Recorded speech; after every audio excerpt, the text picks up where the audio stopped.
بیچاری کئی روز سے دم توڑ رہی ہے، ڈر ہے خبر بد نہ میرے منہ سے نکل جائے، تقدیر تو مبرم نظر آتی ہے ولیکن پیران کلیسا کی دعا ہے کہ یہ ٹل جائے۔ تو پہلی بات میری ختم ہوئی، عالمی نظام خلافت دنیا کی تقدیر مبرم ہے، ہو کر رہے گی، اس میں کسی صاحب ایمان کو کوئی شک، کوئی شبہ، کوئی ریب نہیں ہونا چاہیے۔ البتہ اس کا اب دوسرا پہلو کیا ہے، اس کا آغاز کہاں سے ہوگا؟ اب وہ نقطہ کون سا ہوگا، نقطہ آغاز کون سا ہوگا؟ اس میں پہلی بات تو میں نے کہا جو شک کرے گا اس کا پھر ایمان مشکوک ہے، ہوگا، لازماً ہوگا، گلوبل ہوگا، پوری دنیا میں ہوگا۔ کہاں سے شروع ہوگا اس میں آپ اختلاف کر سکتے ہیں، لیکن مجھے تو دو حدیثیں تو ملی ہیں جن سے یہ اندازہ ہوتا ہے کہ یہ اس مشرقی خطے سے ہوگا، عرب کے مشرق کی جانب کسی ملک سے ہوگا، کسی خطے سے ہوگا۔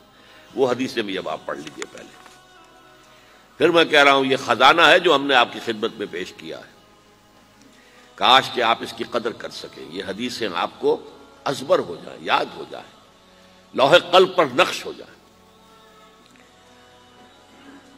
ہندوستان اور خراسان یعنی موجودہ افغانستان کا ذکر ابن ماجہ کی روایت ہے، عن عبداللہ ابن الحارث رضی اللہ تعالی عنہ قال رسول اللہ صلی اللہ علیہ وسلم یخرج ناس من المشرق یؤتئون للمہدی یعنی سلطانہ، یعنی سلطانہ، دونوں طرح سے پڑھ سکتے ہیں۔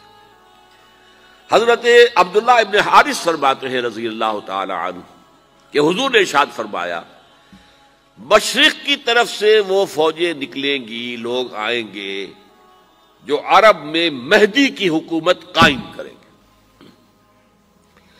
یہ مہدی کون ہوں گے اس کا ذکر میں ذرا بعد میں کروں گا، لیکن نوٹ کر لیجئے کہ مہدی سے پہلے لازماً کسی مشرقی علاقے کے اندر وہ نظام قائم ہو چکے گا، تب وہاں سے فوجیں آئیں گی نا۔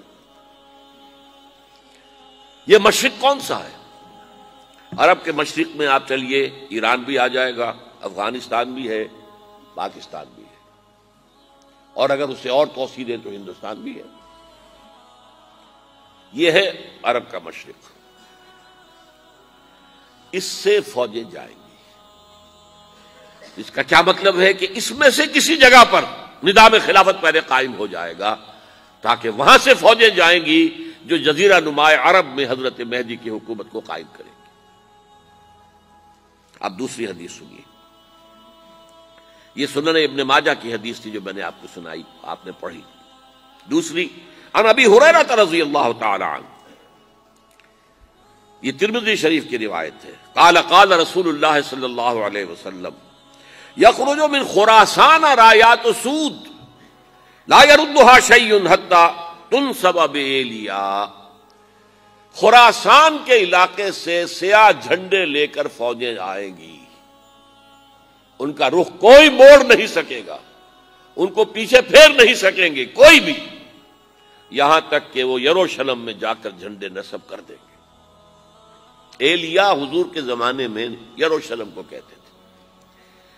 یہ یروشلم تھا جب حضرت سلیمان کی حکومت تھی اور یہاں پر معبد سلیمانی، ہیکل سلیمانی قائم ہوا، پھر یہ یروشلم ہی رہا ہے تاریخ میں، یہاں تک کہ سن 70 عیسوی میں جب ٹائٹس رومی جنرل نے اس کو گرایا، ختم کیا، سیکنڈ ٹیمپل گرا دیا، اور یہاں سے یہودیوں کو کہا نکل جاؤ یہاں سے، کوئی یہودی باقی نہیں رہا، بالکل تہو بالا برباد کر دیا۔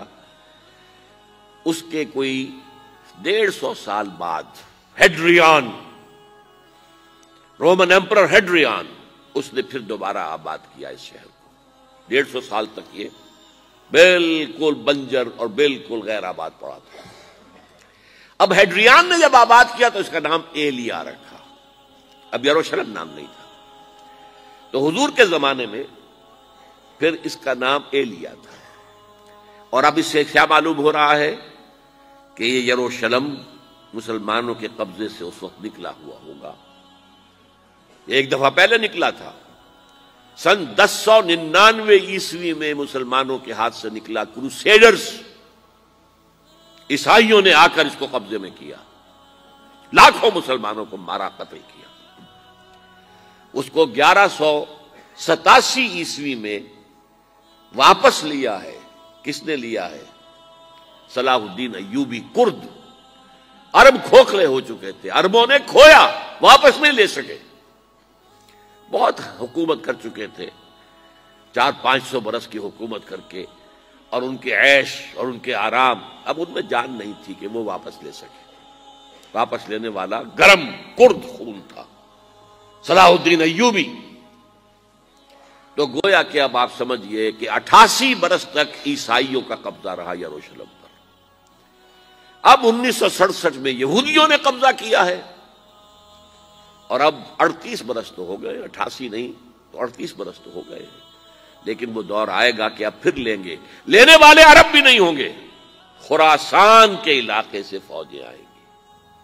یہ خراسان کیا تھا؟ ایلیا تو میں نے آپ کو بتا دیا، یروشلم کا نام ہے۔ خراسان اس زمانے میں ایک بہت بڑے ملک کو کہتے تھے۔ کچھ حصہ پاکستان کا بھی اس میں شامل ہے، کچھ حصہ ایران کا بھی ہے۔ ایران کے اس حصے کو اب بھی خراسان کہتے ہیں، وہ ایک صوبہ ہے۔ خراسان ایک صوبہ ہے ایران کا، چھوٹا سا۔